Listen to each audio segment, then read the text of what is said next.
Good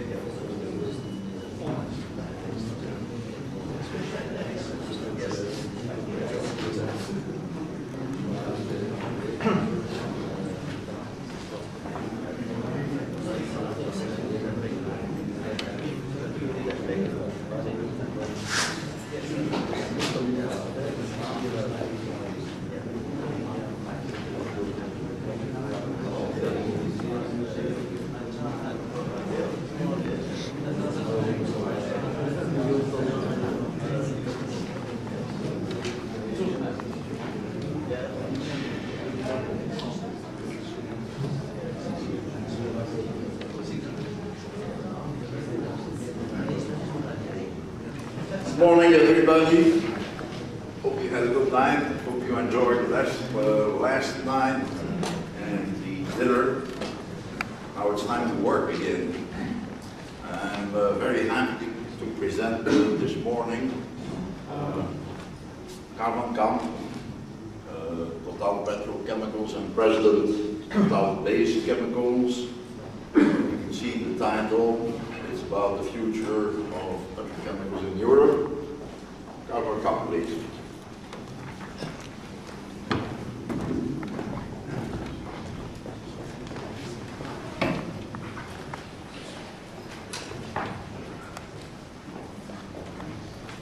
Ladies and gentlemen, good morning.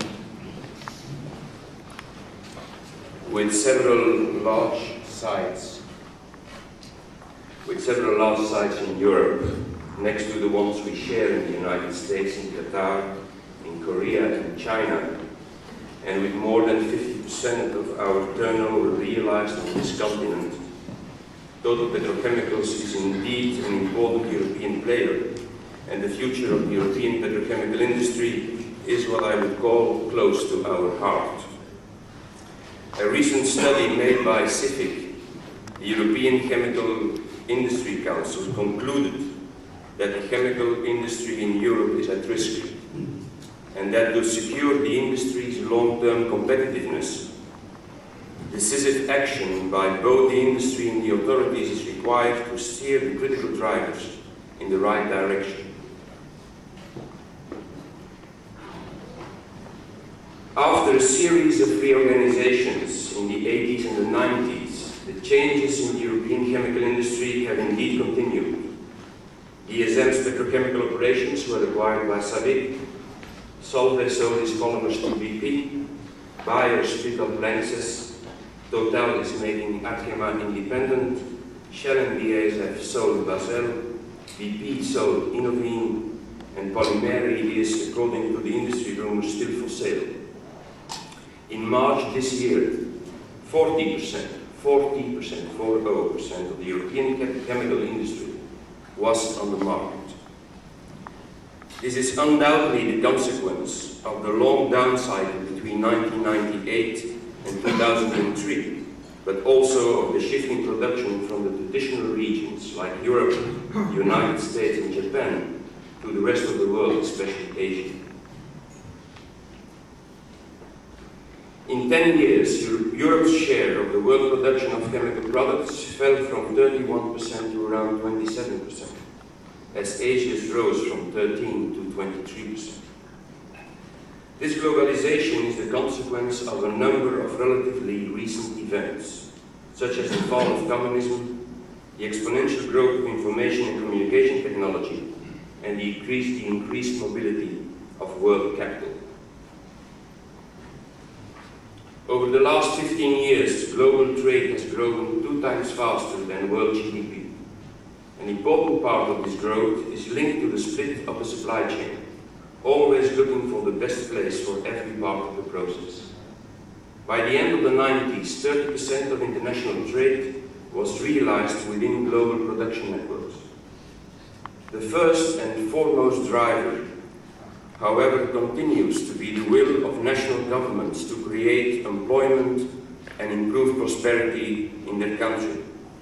To realize this, they turn to the capital, the technology, and the know-how of the Western companies, which in turn identify a unique means of continued growth.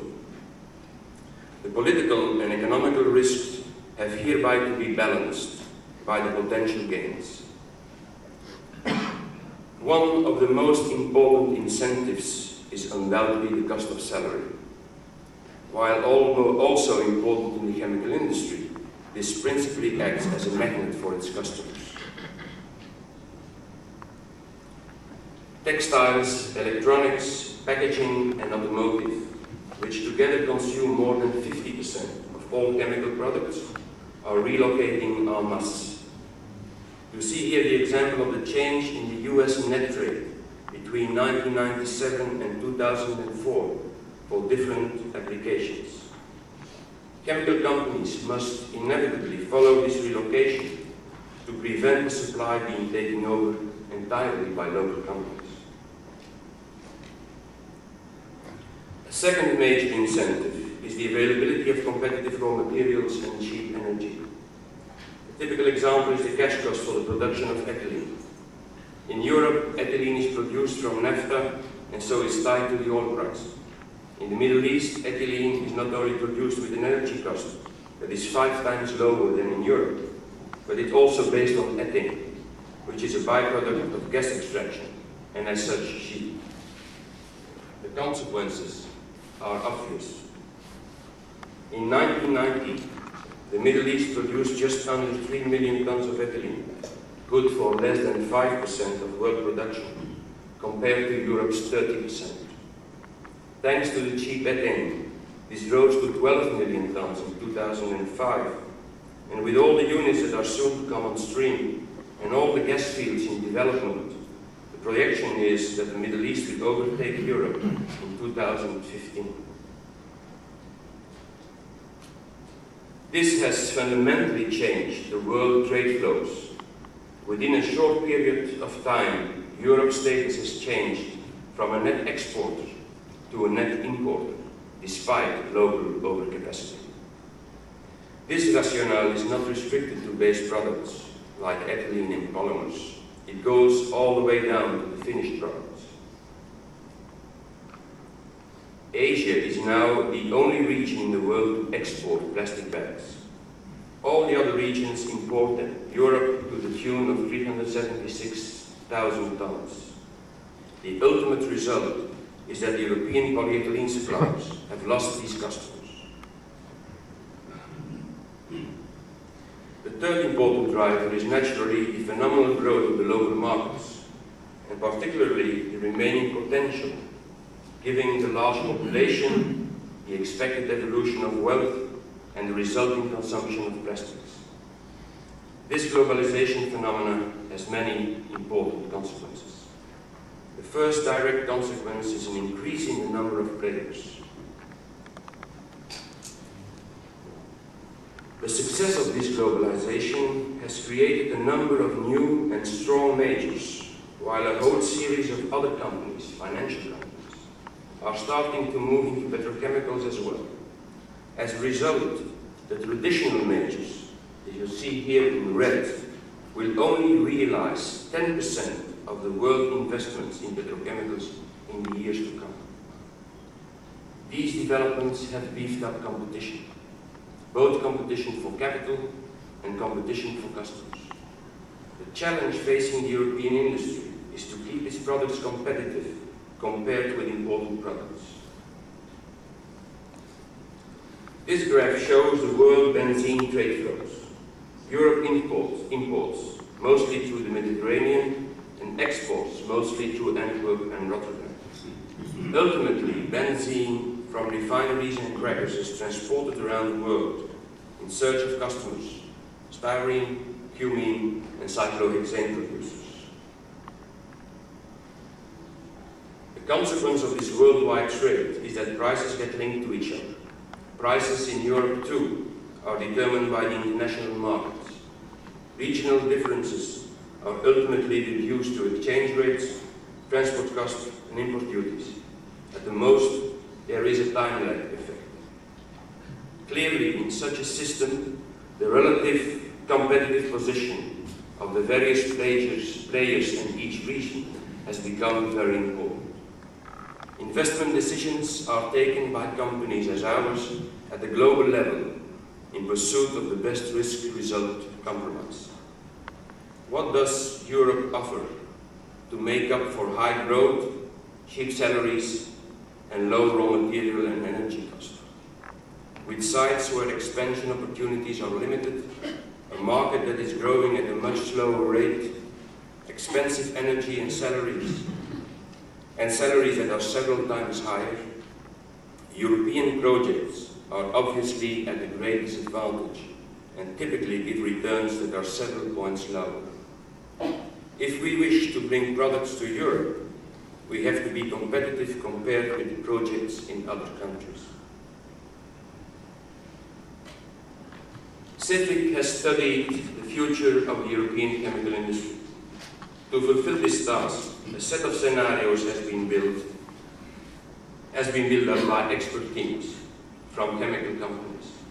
The most optimistic scenario, called the sunny one, is based on a positive market situation and a highly favorable political environment. This is then accelerated by successful industry efforts and an innovative climate that encourages new technologies. The most pessimistic is the storm scenario that starts from a very bad market situation, high energy prices, Middle East imports, and customers that are pushed out of Europe. A discouraging macro-political environment undermines the confidence of the industry, and as a consequence, Europe does not attract investments and is not competitive against imports. In the different scenarios, the demand for chemical products is expected to be more or less in line with GDP. Local production, however, is much more vulnerable, and in the worst case scenario, we lose 1.5 to 2% output per year in petrochemicals, plastics, specialties, and fine chemicals. As a result, the share of the European chemical industry will fall further to 23% in the most positive case, to even a low 16% in the least favorable. So, what can Europe do? How should it respond? Firstly, there are a number of factors we cannot avoid and on which we have no impact. The will of countries to increase their own prosperity, the major growth of the markets outside Europe, the availability of cheap raw materials, and the low salary costs that are the main drivers in customer relocations. Secondly, I believe that we are deluding ourselves if we think that Europe can limit itself to high-tech specialties and research. There are two reasons. One, specialty plants will not be built here if they do not have access to reliable and correctly priced raw materials. And two, R&D is not sustainable if it's not based on local production platforms. Neither should we forget that specialties very quickly become commodities, and sustained efforts are needed to improve them or develop alternatives. To summarize, if we want to keep the high-tech specialties and the research here, we must create the conditions to retain and develop a competitive basic chemical industry. Let me just enumerate the most important elements of this competitiveness. A first crucial point is, of course, the cost structure. For crackers, salaries contribute for about 30% of the total cost. Everyone knows that Europe is disadvantaged because of its high salaries, but it risks missing the boat a second time. The new crackers built around the world are about double the size of the average European cracker. And this is not only true for thermal crackers or steam crackers. We see the same evolution happening for the polymer plants.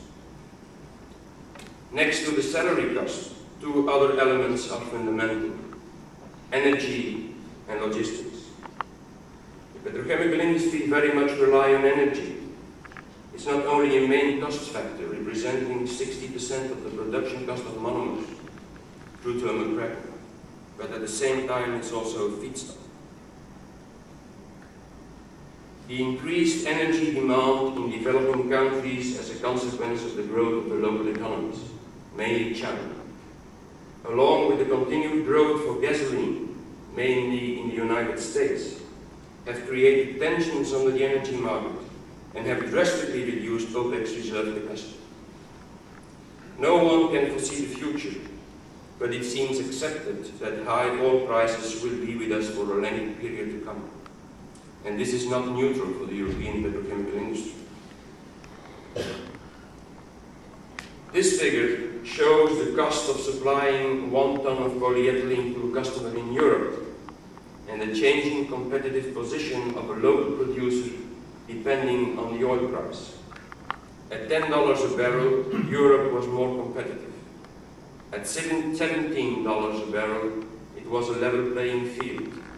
At $25, the difference is in excess of $100 per ton in favor of the Middle East. And as you know, today, crude is traded somewhere around $60.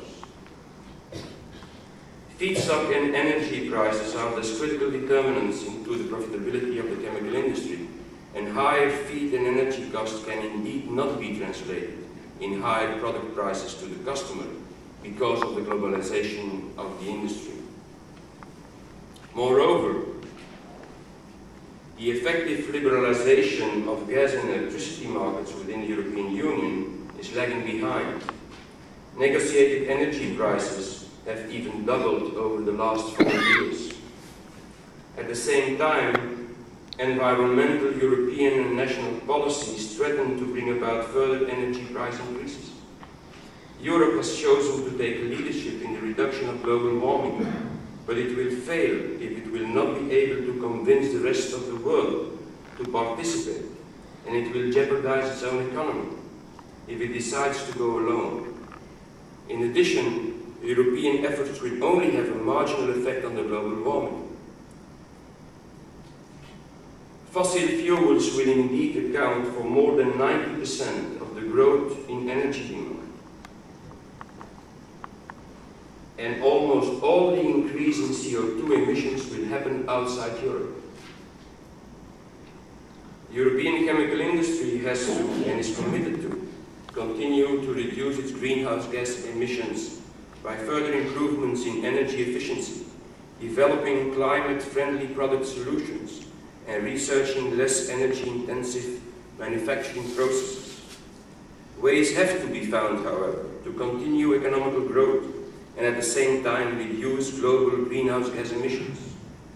Intensifying research to make renewable energy sources more competitive, improve transportation, and CO2 sequestration are only 3 of the many possibilities. Making the results of these research efforts available for the rest of the world will have a far bigger effect than playing alone on the European level. This brings me to the second element in the cost structure, logistics.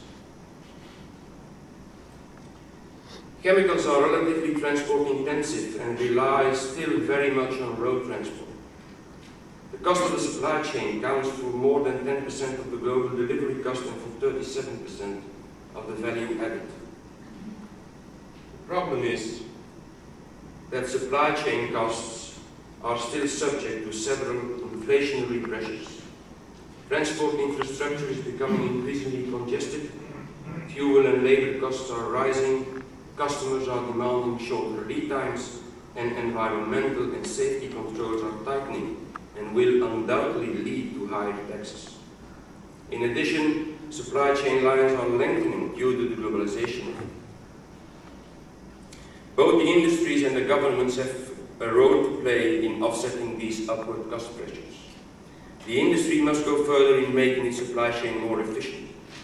The joint think tank between EPCA and CIFIC came to the conclusion that a lot can be gained by the rationalization of the company's product portfolio, by giving more attention to the supply chain in development of the strategy, by exploiting more effectively the potential of ERP systems, just to name a few of the ideas launched by the group of experts.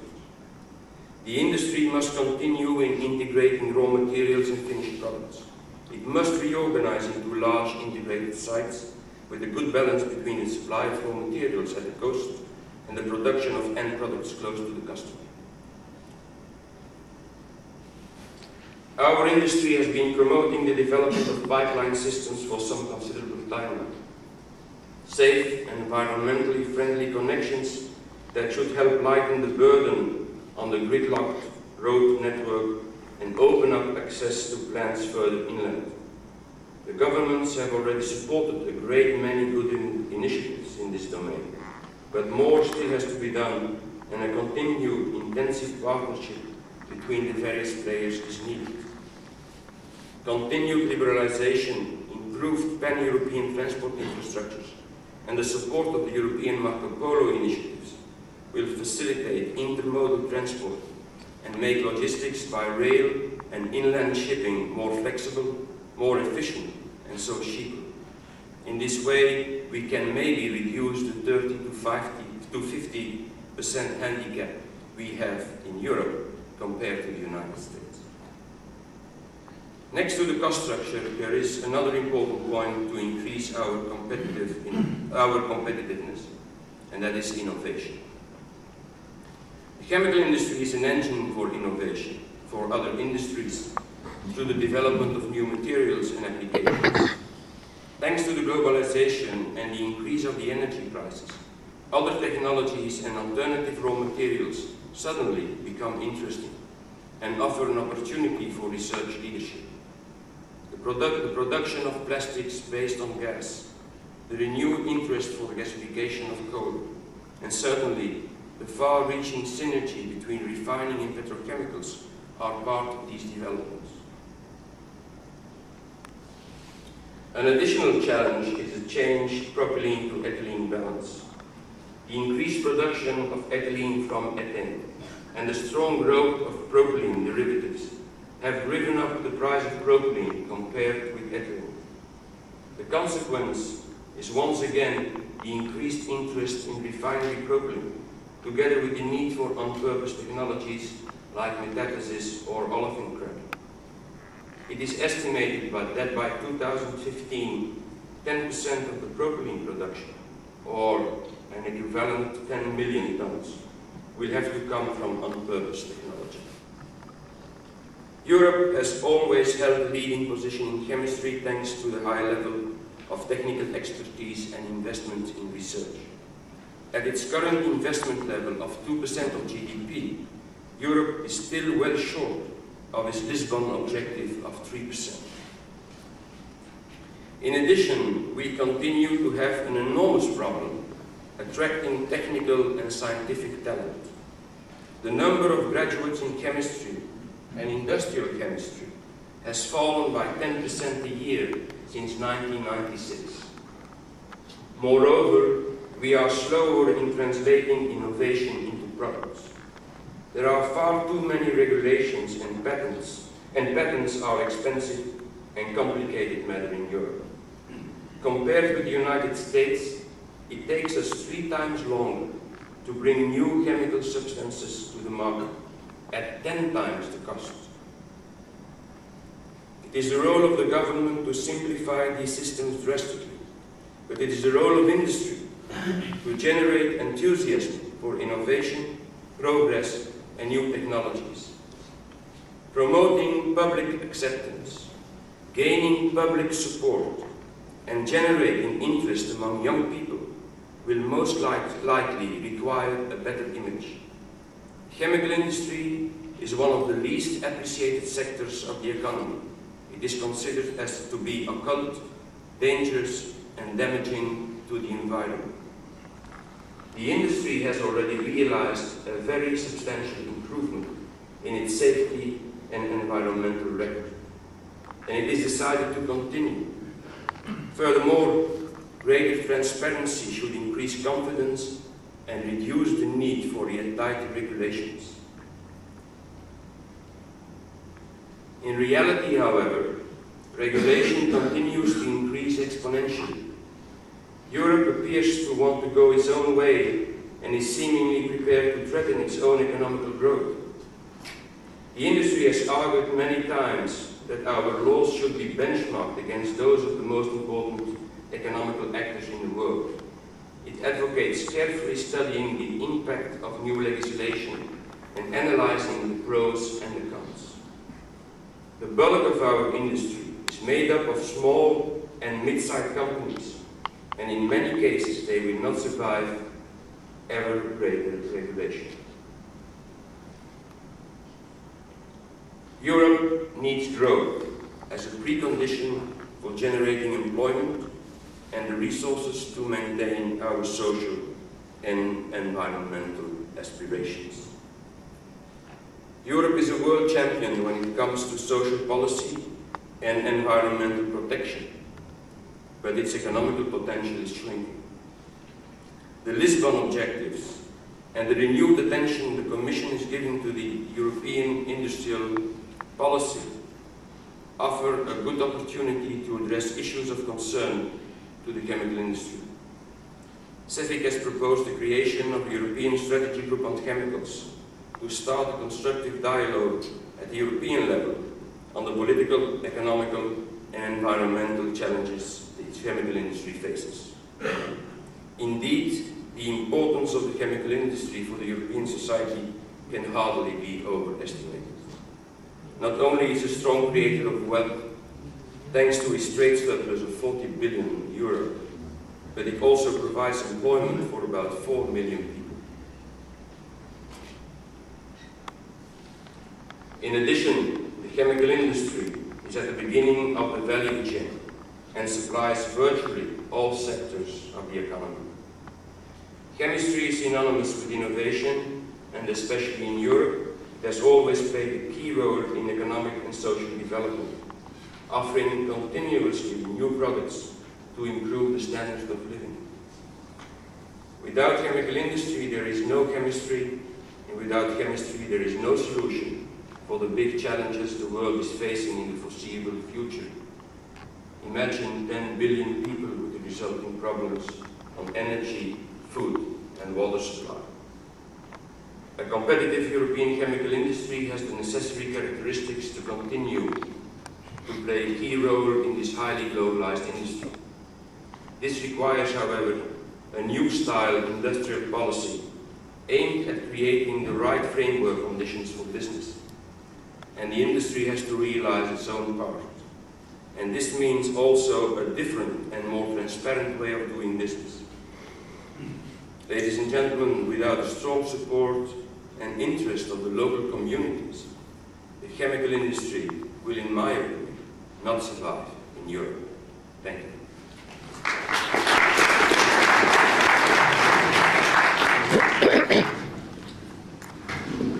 Thank you very much, Carl, for this impressive presentation, eye-opening presentation.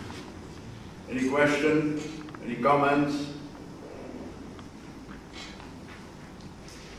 Please say that you don't agree. Unfortunately. Professor Ruiz. I believe that it's obvious what is the opinion of the other companies, European companies, Shell, IFB, etc. Has exactly the same view of as you present today or not? It's hard for me to talk about the strategy of other companies. Let me just tell you what we see from the outside. Okay? If you take the big ones, and you see that Exxon is keeping its petrochemical industry. They are not splitting it like BP has done. But Exxon is not investing in Europe. Don't see any investments. Shell has sold a big part of its petrochemical industry. So it's pulling away from Europe. BP has sold Innovin. So the ones who are staying is SABIC. It's a Saudian company that comes into Europe and that has really plans to develop. And two other companies that have maybe a slightly different approach is BASF. BASF is investing. They have announced the debottlenecking of their cracker. But BASF has this Verbund strategy. So they have one big site where they use every molecule that they produce. So they start from their C4 and aromatics, and then they go back upstream. They say, oh, but we need a cracker. But does someone want our ethylene? Because that's a molecule that we don't want. So to summarize, we see that a lot of companies are not investing in Europe. And the biggest problem that we have on the level of petrochemicals, on the level of crackers, is that we don't need ethylene anymore. Ethylene is the vulnerable molecule of the development of petrochemicals in Europe.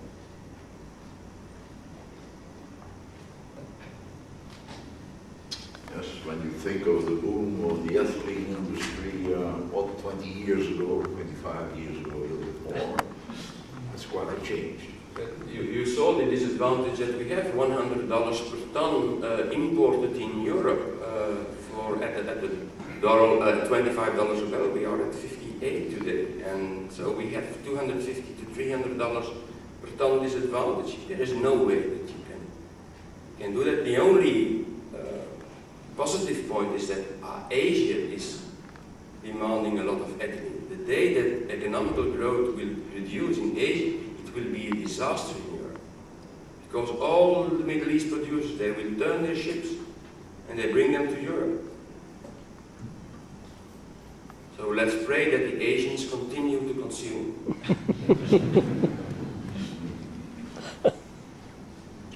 Any other questions?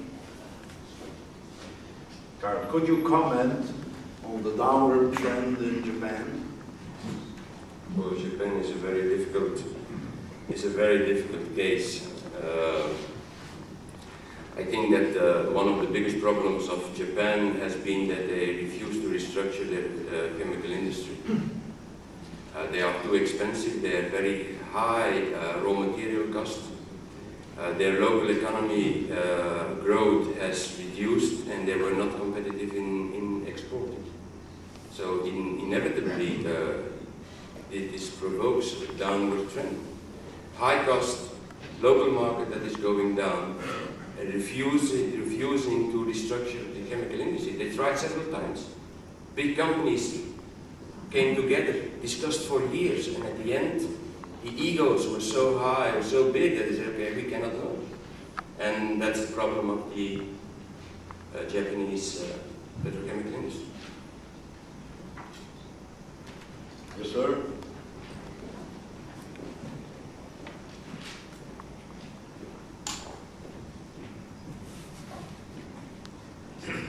Stanakist from Mosquito. I have a question. You mentioned cheap ethane extracted while you produce energy. Now we see the very high energy costs in Europe, in the US. Could that have a netback effect on ethane, say in the Middle East, making ethane more expensive, more attractive to put into LNG and export it at a higher netback cost than using it for ethylene production? I don't think that the ethane price in ethane price in the Middle East is determined by economics. The ethane price in the Middle East is determined by politics. You go to the Middle East and you negotiate. No, you don't go to the Middle East. You are invited to bid. You are invited to bid, and they impose you an ethane price. Okay, and the Saudis started at $0.5 per million BTUs. And today you can find prices of $2 inflated per million BTUs. And it's if they can ask more and attract Western companies, they will do.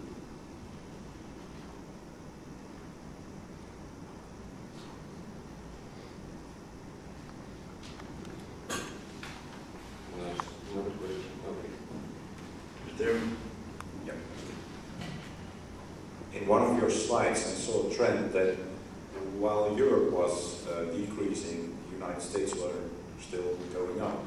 What is the main difference between the US market and the European market, according to you, and the future? The difference between the European and the American market. There is one big difference, and that looks stupid, but it's playing a very important role. It is impossible to import polymers in the United States, just because the logistics are not there. So American customers are refusing to have products in bags. They only want bulk. And today you do not import bulk in the United States. So they are less vulnerable to imports. You don't import ethylene, okay?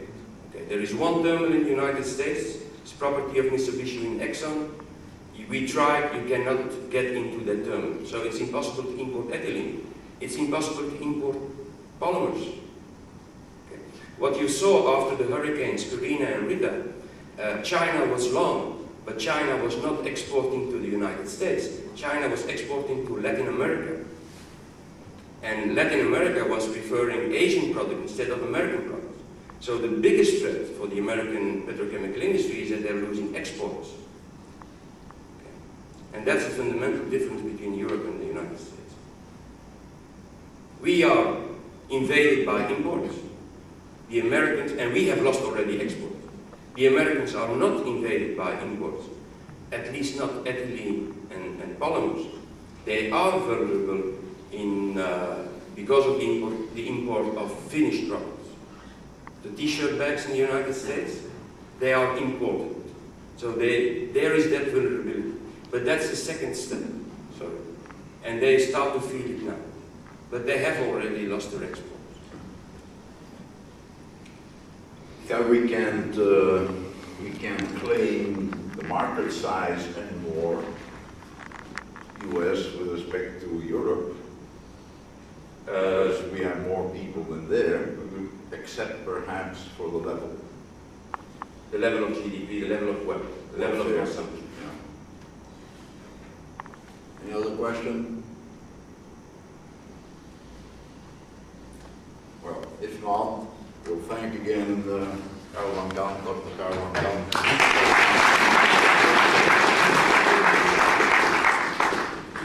We